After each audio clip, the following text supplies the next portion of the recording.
Carol Ann Barrett was an 18-year-old girl living with her parents and her siblings in Zanesville, Ohio. Carol, a senior at Zanesville High School, had an adventurous spirit that inspired her and her friends to travel south to Daytona Beach, Florida for a spring break. Carol had worked at the Wendy's old-fashioned hamburgers in Zanesville to save up money for the trip. In March 1980, Carol and her friends were staying at the Daytona Beach Hotel. Carol and the other female friends were staying on the 6th floor of the hotel, while the 3 male friends were staying on the 5th floor. But on the night of March 23, 1980, all of the friends were in the girls' room partying. At around 2 a.m., Carol and a friend named Scott Grubb decided to head to a nearby store. But as they were making their way towards the elevator, a man carrying a gun confronted them and asked them to take him into their room.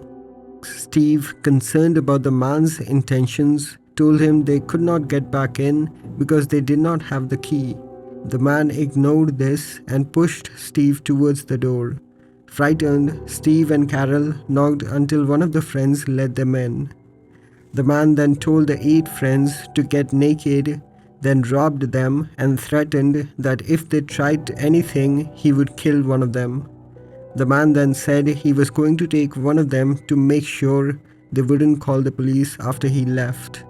He picked Carol's friend Pam to take with him.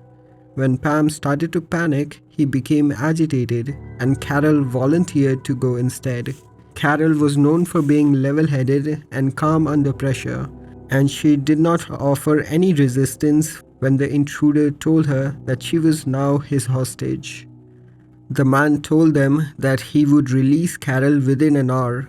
He made everyone else get into the balcony and locked them out before taking Carol out of the room. One of the boys eventually managed to reach a neighboring balcony and asked the occupants to call the police.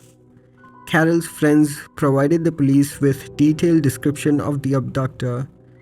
They described him being between 20 and 25 years old, about 5 feet 10 inches tall, and about 160 pounds in weight. He was wearing a brown suede jacket, tan pants, brown suede shoes, gold wire-rimmed glasses with brown tinted glasses, and a mole on his left cheek. A composite sketch of the suspect was released in the media, but no leads were found. The following day, Carol's body was discovered by a passerby in a ditch line along Interstate 95 near Pecan Park Road in Jacksonville. Carol had been dragged from the roadway and discarded into the ditch sometime after midnight. She had been executed with a small caliber handgun and there was no sign of a struggle.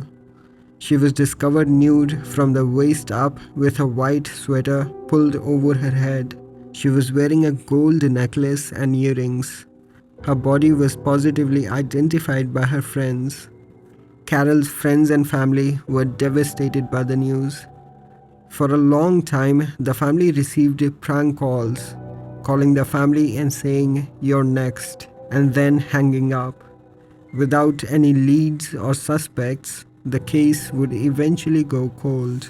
In August of 2017, Carol's case was revisited and ultimately reopened by the members of the Jacksonville Sheriff's Office Cold Case Unit after reviewing all available evidence. In 2020, a convicted serial killer was identified as a suspect in Carol's murder. 65-year-old Billy Mansfield Jr. was named as a suspect. He would have been 24 at the time of Barrett's murder. Through multiple interviews spanning 2 years, police say that in 2022, Mansfield admitted to being the suspect in the police sketch done after the abduction and eventually confessed to the crime itself. Despite the confession, authorities decided against pursuing prosecution against Mansfield, who is already serving a life sentence in California for murder, as well as 4 concurrent life sentences in Florida. Prison records show Mansfield committed his first murder in 1973. His last murder was in April 1980. 1 month after Barrett's murder. He was convicted of murdering 5 women in California and Florida. He was sentenced to life in prison in 1982.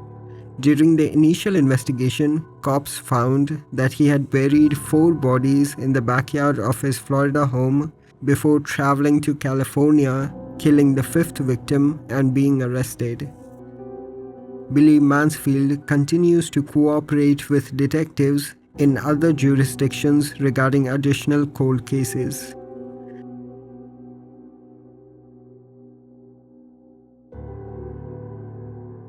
On July 16, 1991, remains of a woman were found near downtown Ventura, about 70 miles northwest of Los Angeles.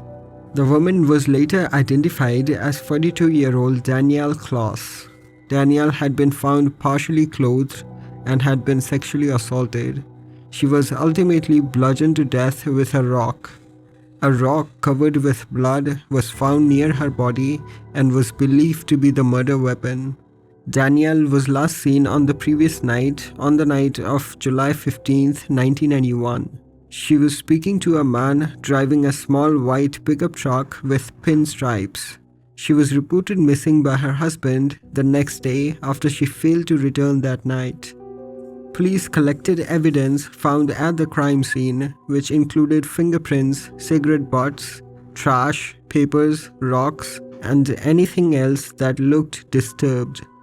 Police also canvassed the area looking for a white truck that matched the suspect's vehicle description.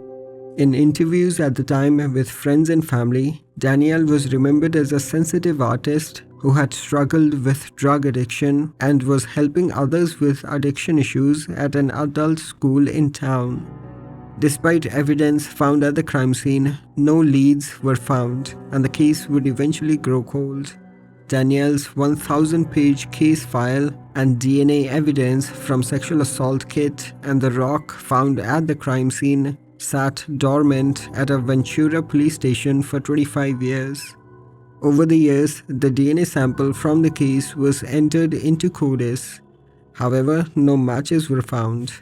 In 2021, the new investigator on the case learned that the murder weapon, a rock, and fingernail clippings from Danielle had been preserved but had not been tested ever.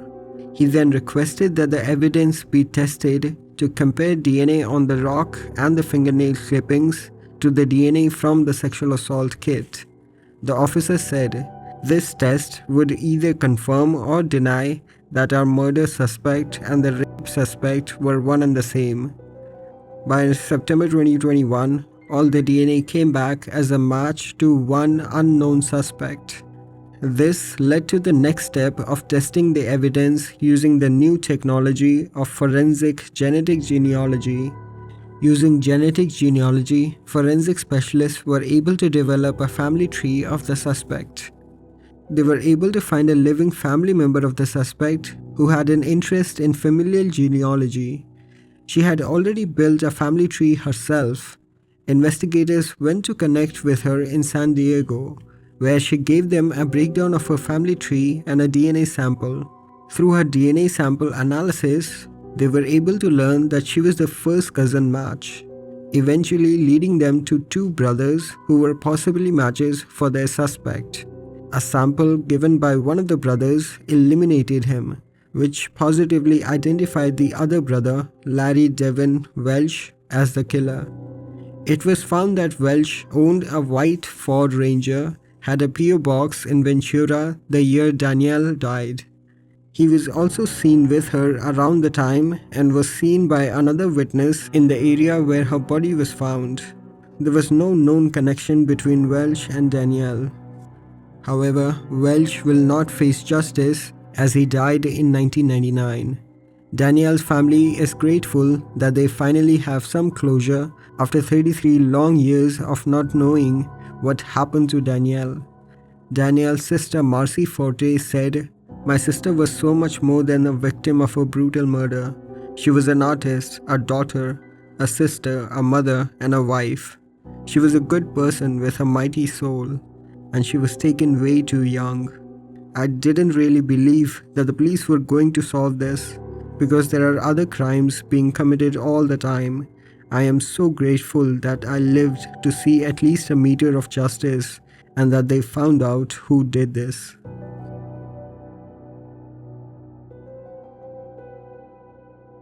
On February 7, 1977, around 11:21 p.m., a woman contacted the Colorado Springs Police Department to report a possible murder in the 5400 block of North Nevada Avenue, Colorado Springs. When the police arrived, they discovered 14-year-old Maria Lorraine Honzel had been stabbed to death. Maria had been babysitting for a female neighbor in the same apartment complex. The neighbor came home around 11:20 p.m. and found Maria deceased in the master bedroom. The neighbor's children, aged 6 and 8, were present during the attack but were unharmed. They were asleep in the bed when the neighbor returned and found Maria. An autopsy revealed Maria had been stabbed multiple times in the chest and one prominent stab wound on the neck area. Her death was ruled a homicide, but a motive could not be determined. The Colorado Springs Police Department conducted a thorough investigation, which included numerous interviews, reports, and a collection of evidence. At the time, a suspect had not been identified. However, CSPD did not cease to follow leads and pursue other investigative strategies. As DNA technology advanced, several pieces of evidence were sent to the Colorado Bureau of Investigation for further analysis. A male DNA profile was identified from a blood stain on Maria Honzel's clothing, but no matches were found despite testing samples from various potential suspects and entering the DNA profile in the combined DNA index system. The case would soon grow cold. In 2019, the male DNA profile was compared with the samples in public genetic genealogy database with assistance from Parabon Nanolabs in the hopes of identifying a biological relative of the unknown suspect. Through extensive research, a person of interest was identified as William Charles Kernan Jr., who also went by Bill Kernan. Kernan died in 2010. Police were unable to collect his DNA since he had been cremated and had no living relatives. Kernan was identified as a student at a local college and an acquaintance of the woman that Maria Honzel had been babysitting for on the night of her murder. The investigation revealed Kernan had been to the apartment complex on prior occasions. However, after a review of the case by the 4th Judicial DA's office, including the genetic genealogy research, the DA's office said it is confident that Kernan is the person responsible for Maria's murder. The case was closed after 47 years.